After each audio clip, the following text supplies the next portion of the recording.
I'm Eileen Borgelson with Life Moves Health for PT on the Net, and we're talking about giving great feedback today. What makes feedback valuable, what gets in the way of giving great feedback, and how to bypass those hurdles so that our feedback is gold.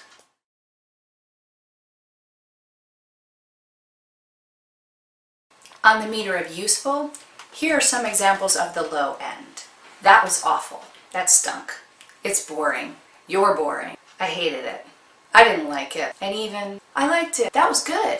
That was pretty good. It was fine. It was better. I don't know. Okay, I guess. Now, why is that feedback so awful? We'll get to that in a minute. First, in order to give constructive, actionable feedback, there are a few things that we need.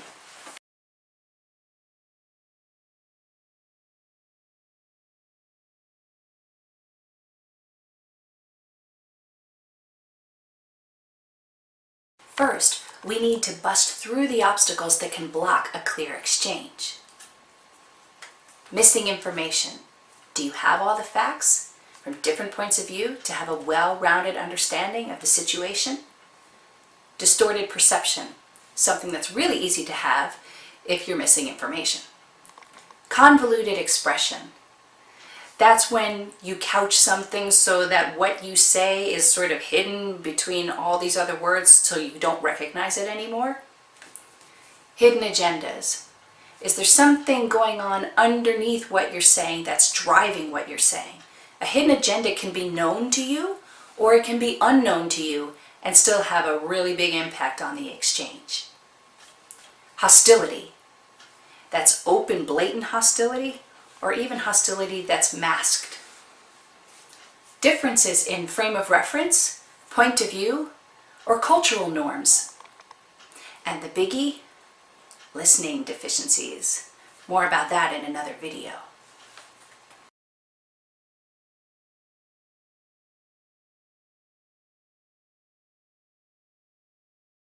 So if you think about the last time you gave feedback, did your feedback encourage and enable the other party to make specific, self-motivated change? If not, why do you think that is?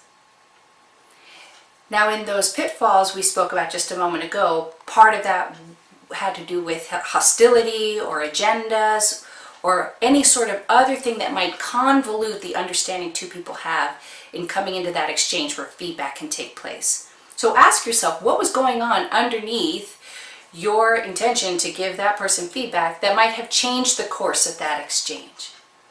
Once you realign with an intention that's productive, the feedback is more productive and potentially can be received more productively to get a better outcome.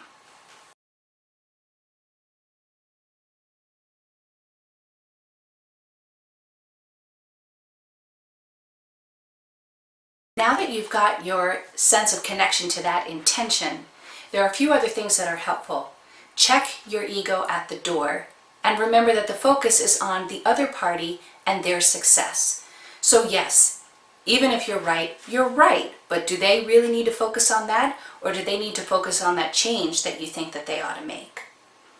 The other piece of this is to be generous and give them space to internalize that feedback and ask questions. Enter into a dialogue so that they know how to apply that feedback. Now let's talk about some specifics.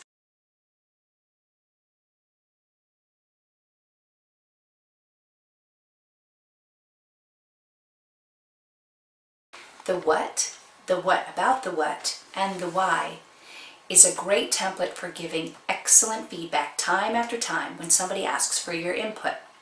So let's say somebody has a project that they've been working on and they want your opinion. You're going to take a close look at that project. And again, using all your powers of observation, there are going to be a few things that you pick out to talk to them about. That's the what. So whatever those points are, that's your what. But what about the what is the next step. So mention the what and then give them a what about the what so that they can understand clearly what needs to change. And then so that they can invest in that change and understand the context, give them a why. So a what you observe, what about what you observed, and then why you're making the recommendation you're making. It's a quick and easy way to give people excellent feedback, and you'll find that once you start employing it, a lot of people are going to be beating down your door for your advice. One of the most important things about giving feedback is not to get personal. Keep it focused on the situation in front of you and what needs to change. Now, what about if the feedback scenario isn't on a project or something specific outside of an interpersonal relationship, but rather a sticky situation? In management, this comes up all the time, but actually it also comes up outside the office too, where we have a situation that is difficult and we need to enter into a constructive feedback exchange with the other party. Well, we have some guideposts for that too.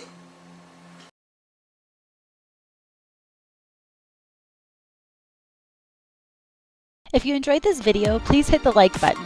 And if you have any questions about giving great feedback part 1 or giving great feedback to fitness clients in general, please leave a comment and we will do our absolute best to answer you. And if you want any more information about PT on the Net or Eileen Bergelson, click on the links in the description. Subscribe to our channel. We upload a video every week.